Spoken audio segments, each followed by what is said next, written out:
আসসালামু আলাইকুম। এটিএন বাংলা সংবাদে সবাইকে স্বাগত জানাচ্ছি। আমি মারিয়া চৌধুরী। ঢাকায় জাতিসংঘ নতুন ভবন পরিদর্শন করেছেন জাতিসংঘ মহাসচিব অ্যান্টোনিও গুটেরেস। সেখানে তিনি 50তম বার্ষিক উপলক্ষে আলোকচিত্র প্রদর্শনীও ঘুরে দেখেন। এর আগে ভবনটিতে আনুষ্ঠানিকভাবে জাতিসংঘের পতাকা উত্তোলন করেন অ্যান্টোনিও গুটেরেস। বাংলাদেশ সফরের তৃতীয় দিনে রাজধানীতে জাতিসংঘ কান্ট্রি টিমের সঙ্গে বৈঠক করেন তিনি। দুপুরে জাতিসংঘ মহাসচিব হোটেল ইন্টারকন্টিনেন্টালের সংস্কার প্রস্তাবনা নিয়ে একটি গোল টেবিল আলোচনায় যোগ দেবেন। জাতিসংঘ মহাসচিব অ্যান্টোনিও গুতেরেস হোটেল ইন্টারকন্টিনেন্টালে তরুণদের সঙ্গে সংলাপ এবং সুশীল সমাজ ও বিভিন্ন রাজনৈতিক দলের প্রতিনিধিদের সঙ্গে একটি বৈঠকে অংশ নেবেন। বিকেলে জাতিসংঘ মহাসচিব এবং পররাষ্ট্র উপদেষ্টা মোহাম্মদ তৌহিদ হোসেন একটি যৌথ সংবাদ সম্মেলন করার কথা রয়েছে।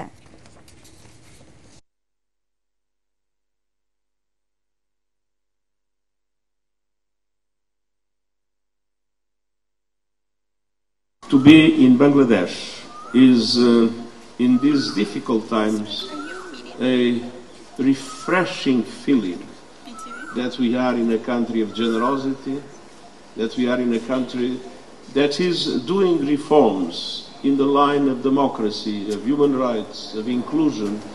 That is exactly what we would like to see everywhere in the world.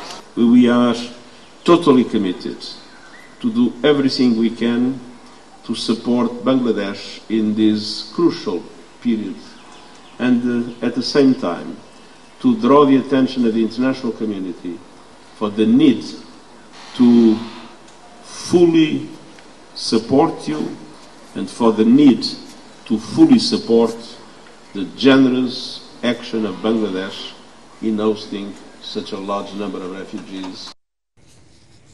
পবিত্র ঈদ উল ফিতর উপলক্ষে আন্তনগর ট্রেনের অগ্রিম টিকিটের আজ দেওয়া হচ্ছে 25 মার্চের টিকিট। গতকাল থেকে অগ্রিম টিকিট বিক্রি শুরু হয়েছে। এবার ঈদ যাত্রায় ঢাকা থেকে ছেড়ে যাওয়া ট্রেনের মোট আসন সংখ্যা 35,935টি। সকাল 8টা থেকে রেলওয়ের পশ্চিমাঞ্চলের আন্তনগর ট্রেনের টিকিট অনলাইনে বিক্রি শুরু হয়েছে। দুপুর 2টায় বিক্রি শুরু হবে পূর্বাঞ্চলে আন্তনগর ট্রেনগুলোর টিকিট। ঈদের আগে আন্তনগর ট্রেনের 24 মার্চের টিকিট বিক্রি হয়েছে গতকাল 14 মার্চ। এছাড়া 26 মার্চের টিকিট বিক্রি করা হবে আগামীকাল। 27 মার্চের টিকিট বিক্রি করা হবে 17 মার্চ। 28 মার্চের টিকিট বিক্রি করা হবে 18 মার্চ। 29 মার্চে টিকিট বিক্রি করা হবে 19 মার্চ এবং 30 মার্চে টিকিট বিক্রি করা হবে 20 মার্চ। তামাক চাষের আখড়ায় পরিণত হয়েছে খাগড়াছড়ির দীঘানালা উপজেলা। এই উপজেলার 5টি ইউনিয়নের ফসলি জমি, মাইনী নদীর তীরের উর্বর ক্ষেত, বাড়ির আঙিনা, এমনকি শিক্ষা প্রতিষ্ঠান ঘিরে ফেলেছে ক্ষতিকর তামাক চাষ। একদিকে কৃষি বিভাগ তামাক চাষে নিরুৎসাহিত করার দাবি করলেও বাস্তবে চিত্র ভিন্ন। খাগড়াছড়ির প্রতিনিধি আবু দাউদের রিপোর্ট, জানাচ্ছেন জাহিদুল আলম। এটি খাগড়াছড়ি পার্বত্য জেলার দীঘিনালা উপজেলার চিত্র, যেখানে এবার 471 হেক্টর ফসলি জমিতে হচ্ছে তামাক চাষ। শুধু বাড়ির আঙিনাই নয়, দীঘিনালা কুজেন্দ্র মল্লিকা কলেজ সহ কয়েকটি শিক্ষা প্রতিষ্ঠানের পাশে হচ্ছে এই ক্ষতিকর তামাকের চাষ। যেহেতু এটা কলেজের জায়গা না, আরেকজনের জায়গা, তারা নিষেধ অমান্য করে তামাক চাষ করেছে। সবজি করলে মনে করেন যে এখন দাম কম, এই জন্য আমরা এগুলো করতেছি না। আমরা তামাক করি, তামাকে আমাদের মোটামুটি ইনকাম আছে। বিভিন্ন জাতের সবজি যেমন সরিষা বলেন, সূর্যমুখী বলেন, আমরা যদি এটা উৎপন্ন করি, আমরা কৃষকরা কিন্তু ন্যায্য মজুরিটা পাই না। তামাক চাষের সাথে সাথে এগুলো শুকোতে উপজেলায় তৈরি হয়েছে 500-র মতো চুল্লি, যেখানে পোড়ানো হচ্ছে বনের কাঠ। কৃষি বিভাগ তামাক চাষে নিরুৎসাহিত করলেও বাড়ছে এর চাষের পরিধি। তামাকের ক্ষতিকর প্রভাব থেকে রক্ষা করা যায়, সেই জন্য সবাইকে এই বিষয়ে সচেতন করতে হবে, যেন তামাক থেকে সবাই নিজেকে বিরত রাখতে পারে। তামাকের বিকল্প হিসেবে যে ফসলগুলো আমরা বিগত বছরগুলোতে কৃষকদের দিয়ে আমরা চেষ্টা করেছি, দেখা গেছে যে সঠিক দাম না পাওয়ার কারণে, সঠিক বিপণন ব্যবস্থা না থাকার কারণে কৃষক আসলে কিছুটা তামাকের তুলনায় কিছুটা ক্ষতিগ্রস্ত হয়েছে। একসময় খাগড়াছড়ি বিখ্যাত ছিল আলু, কফি, টমেটো সহ বিভিন্ন শাকসবজি উৎপাদনের জন্য, কিন্তু তামাক কোম্পানিগুলো সার ও অগ্রিম অর্থ দিয়ে প্রলুব্ধ করায় ক্ষতিকর এই ফসল চাষে উৎসাহিত হচ্ছেন কৃষকরা। এ ধারা অব্যাহত থাকলে এ অঞ্চলে কৃষি ব্যবস্থা ভেঙে পড়বে, এমনটাই আশঙ্কা সচেতন মহলের। Bureau report, ATN Bangla. ফুল ও বীজ সংরক্ষণ এবং বাজারজাতকরণের উদ্দেশ্যে যশোরের জিকরগাছায় বিপণন কেন্দ্র ও কোল্ড স্টোরেজ তৈরি করা হলেও তা পূর্ণাঙ্গভাবে চালু হয়নি। ফলে বিপাকে পড়েছেন ফুল চাষি ও ব্যবসায়ীরা। অতি দ্রুত এটি চালুর আশ্বাস দিয়েছেন জেলা প্রশাসক আজহারুল ইসলাম। যশোর থেকে তামান্না ফারজানার পাঠানো রিপোর্ট, জানাচ্ছেন মিজান শাহজাহান। স্থানীয় চাহিদা মিটিয়ে 70% ফুল যশোর থেকে দেশের অন্যান্য জেলায় সরবরাহ করা হয়। তবে যশোরে ফুল ও বীজ সংরক্ষণের ব্যবস্থা একসময় ছিল না। যুক্তরাষ্ট্রের সহায়তায় 24 কোটি 50 লাখ টাকা ব্যয়ে 1 একর জমিতে নির্মাণ করা হয় বিপণন কেন্দ্র ও কোল্ড স্টোরেজ, কিন্তু এটি আংশিক চালু হয় সুফল বঞ্চিতই রয়েছেন ফুল চাষি ও ব্যবসায়ীরা। পূর্ণভাবে চালু হচ্ছে না বলে আমরা আমাদের ফুলটা সেই দূরেই নিয়ে যেতে হয়, যার কারণে আমাদের নারী উদ্যোক্তাদের একটু সমস্যায় বেশি হয়। বীজগুলো ইন্ডিয়া থেকে নিয়ে আসছে, সেই বীজগুলো রক্ষণাবেক্ষণ ভালো না থাকার কারণে আমরা মানসম্পন্ন ভালো পাচ্ছি না।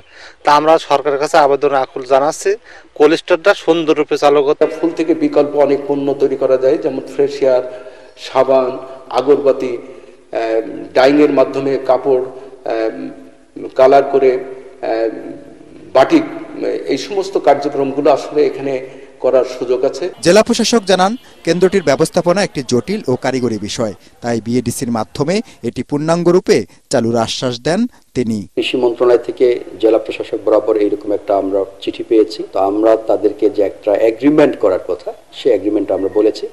সেই এগ্রিমেন্টটা তৈরি হয়ে গেলে কৃষকদের স্বার্থে যেটা ভালো ব্যবস্থাপনা হয় সেভাবে আমরা সেটা বিএডিসির কাছে সেটা ব্যবস্থাপনার জন্য আমরা অপেক্ষায় আছে। ফুল কেন্দ্রটি পুরোপুরি চালু হলে যশোরের ফুল আন্তর্জাতিক বাজার ধরতে পারবে বলে আশা করছেন ব্যবসায়ীরা।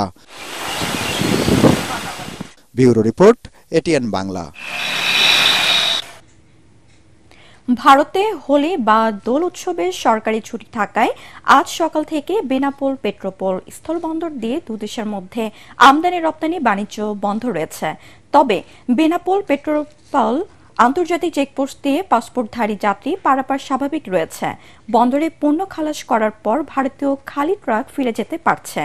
বেনাপোল C&F এজেন্ট অ্যাসোসিয়েশনের সিনিয়র সহসভাপতি খায়রুজ্জামান মধু ও ভারতের পেট্রোপোল ক্লিয়ারিং এজেন্ট ওয়েলফেয়ার অ্যাসোসিয়েশনের সাধারণ সম্পাদক কার্তিক চক্রবর্তী জানান, ভারতের দোল পূর্ণিমা উপলক্ষে আজ সরকারি ছুটি থাকায় আগামীকাল সকাল থেকে আমদানি রপ্তানি স্বাভাবিক নিয়মে চলবে। যেসব জমিতে কোনোদিন ফসল আবাদের কথা কেউ কল্পনাও করেনি, এখন সেই সব জমিতে হচ্ছে নানা জাতের কলার আবাদ। টাঙ্গাইলের যমুনার বিস্তীর্ণ চরগুলোতে এখন শুধু কলার বাগান। সামান্য পরিচর্যা করলেই বেড়ে ওঠে এসব কলার গাছ। রোগবালাই কম থাকায় আবাদের ঝুঁকিও কম। তবে প্রমত্তা যমুনার ভাঙনের মাঝেই মধ্যে বিলীন হয়ে যায় এসব চরাঞ্চল। টাঙ্গাইল থেকে মোহাম্মদ নাসির উদ্দিনের পাঠানো তথ্য ও চিত্র নিয়ে রিপোর্ট করছেন আশিকুর রহমান। চলতি মৌসুমে টাঙ্গাইলে প্রায় ৪,৯০০ হেক্টর জমিতে কলার আবাদ হয়েছে। উৎপাদন হবে ১,৩০,২০০ মেট্রিক টন কলা। সম্প্রতি জেলার যমুনার চরগুলোতে প্রচুর কলার আবাদ হচ্ছে। এক সময় এসব জমি অনাবাদি পড়ে থাকত। লাভজনক হওয়ায় কৃষকরা খুশি কলা আবাদ করে। এখানকার কলা যাচ্ছে দেশের বিভিন্ন এলাকায়। আমি এখানে অন্য ফসল কাটলেও নিতে পারি না, এই কারণে কলার আবাদ করছি। ৪০০ থেকে 450 বা 500-র মতো কলা গাছ আছে।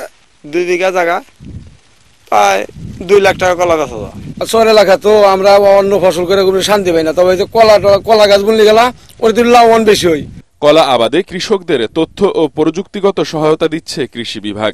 আমাদের কৃষি সম্প্রসারণ অধিদপ্তরের পক্ষ থেকে এই নতুন চর জেগে ওঠা চরগুলোতে কলা আবাদ যে ভালো ভ্যারাইটি এবং উন্নত জাতের যে কলাগুলো আছে সেগুলো যাতে তারা আবাদ করে, সেটা আমরা মাঠ পর্যায়ে কর্মীদের মাধ্যমে তাদেরকে নিয়মিত পরামর্শ দিচ্ছি। তামাক উৎপাদনে বহুজাতিক কোম্পানিগুলোর দৃষ্টি এখন এসব চরাঞ্চলের দিকে। কলা আবাদ অত্যন্ত লাভজনক। কলার আবাদ ছড়িয়ে দিতে পারলে তামাকের আবাদ বন্ধ হবে, এমনটাই মনে করছেন সংশ্লিষ্টরা। Bureau report, ATN Bangla. এবার আন্তর্জাতিক।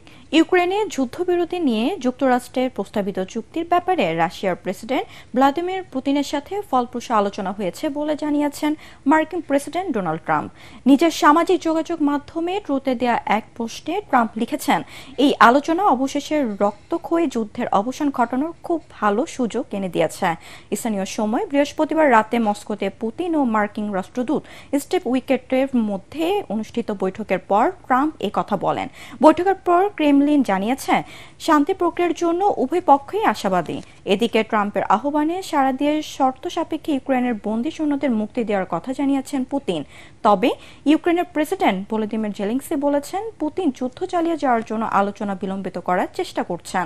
অন্যদিকে ব্রিটিশ প্রধানমন্ত্রী কিয়ার স্টারমার বলেছেন রুশ প্রেসিডেন্টকে যুদ্ধবিরতি প্রস্তাব নিয়ে ছলছাতুরি করতে দেওয়া যাবে না।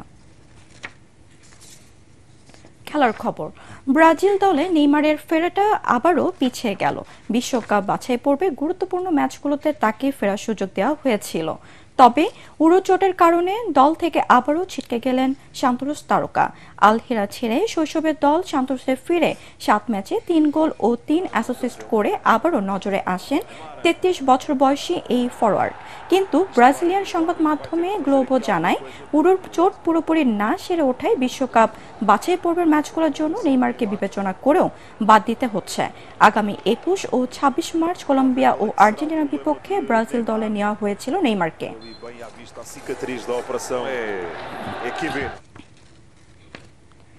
শেষ 34 মিনিটে 10 জন নিয়ে খেলেও সৌদি প্রো লিগে আল খুলুদকে 3-1 গোলে হারিয়ে পয়েন্ট টেবিলের 3য় স্থানে উঠে এলো আল নাসর। আল নাসরের মাঠ আল আওয়ার পার্কে খেলা 4 মিনিটে দলকে এগিয়ে দেন ক্রিস্টিয়ানো রোনাল্ডো। ফুটবল ক্যারিয়ারে এটি তারা 928তম গোল। তবে 9 মিনিটে আল খুলুদ গোল শোধ করলেও অফসাইডের কারণে তা বাতিল হয়। 26 মিনিটে ব্যবধান দ্বিগুণ করেন সাদিও মানে। 41 মিনিটে জন ডুরানের কল্যাণে প্রথমার্ধে 3-0 গোলে লিড নেয় আল নাসর। খেলার 56 মিনিটে বোসামি লাল কার্ড দেখে মাঠ ছাড়লে বাকি সময়টা 10 জন নিয়ে খেলতে হয় আল নাসরকে। এই সুযোগে খেলার 72 মিনিটে আত্মঘাতী গোলে ব্যবধান 3-1 নামিয়ে আনলেও দলের পরাজয় ঠেকাতে পারেনি আল খুলুদ। এই জয়ে 26 ম্যাচে 51 পয়েন্ট নিয়ে লিগ টেবিলের 3য় স্থানে উঠে এলো আল নাসর। পরবর্তী সংবাদ দেখার আমন্ত্রণ জানিয়ে এখনকার মতো শেষ করছি। এটিএন বাংলা সংবাদ ইউটিউবে দেখতে ব্রাউজ করুন youtube/ATN বাংলা নিউজ। ধন্যবাদ সবাইকে।